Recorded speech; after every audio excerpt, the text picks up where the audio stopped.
Good morning, everyone. Welcome to Ascending with Assata. I am Assata Michelle. Today's episode is entitled, What You Gonna Do?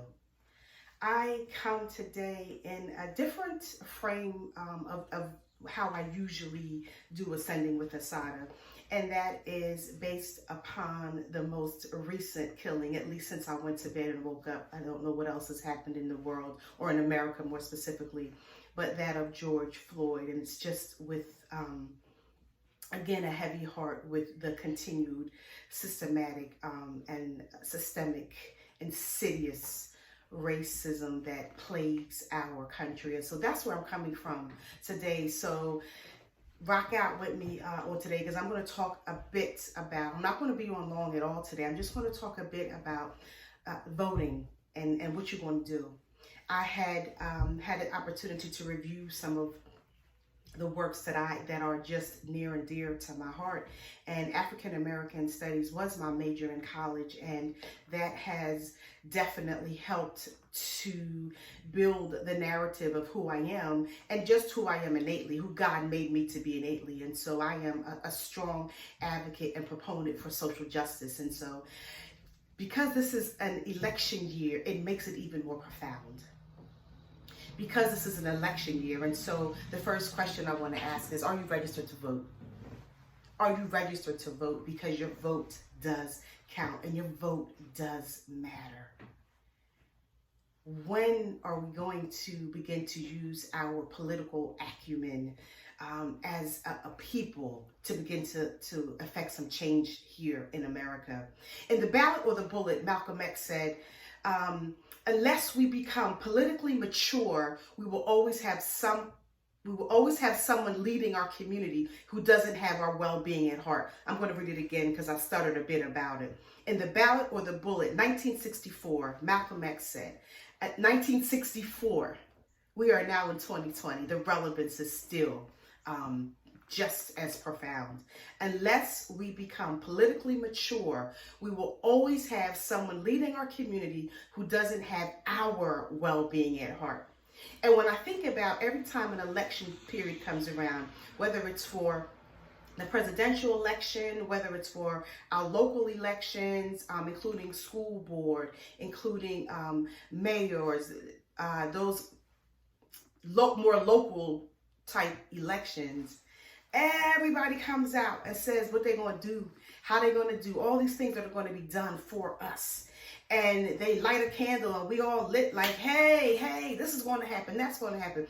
And as soon as we elect them to a position, either none of those things happen or a few of those things happen. Now, I understand that policies come in tandem with other things. You just can't say what you're going to do and then by yourself get that done. I get that totally. But at what point do we make sure that our political acumen is such that we are voting for persons who are absolutely about us and not just about our vote?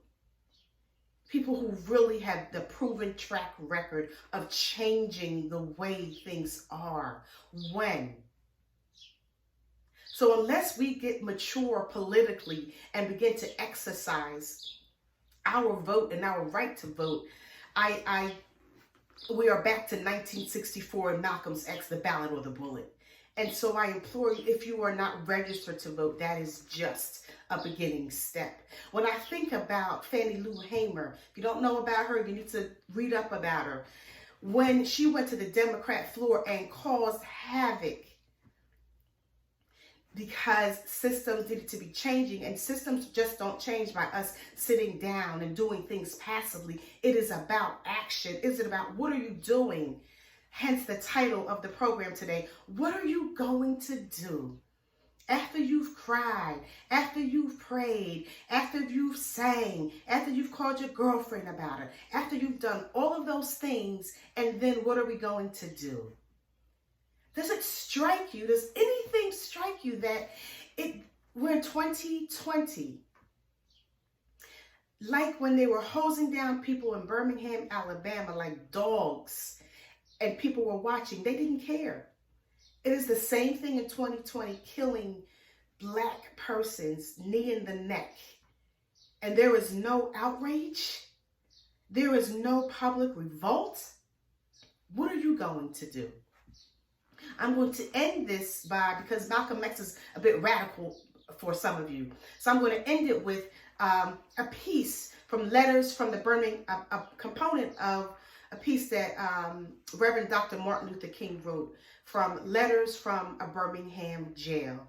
And that piece is, we know through painful experience that freedom is never voluntarily given by the oppressor. It must be demanded by the oppressed. Frankly, I have yet to engage in a direct action campaign that was quote unquote well-timed. In the view of those who have suffered unduly from the disease of, at this time, segregation, for years now I have heard the word wait. It rings in the air of every Negro with piercing familiarity. This wait has almost always meant never. We must come to see with one of our distinguished jurists that justice too long delayed is justice denied. I am Assata Michelle. Thank you for watching this episode, What You Gonna Do. Please like and subscribe on YouTube. Please share. If you are interested in life coaching, please check me out at AssataMichelle.com. And most of all, today, please take care of yourself. Self-care today. This is Assata Michelle. Thank you for joining me.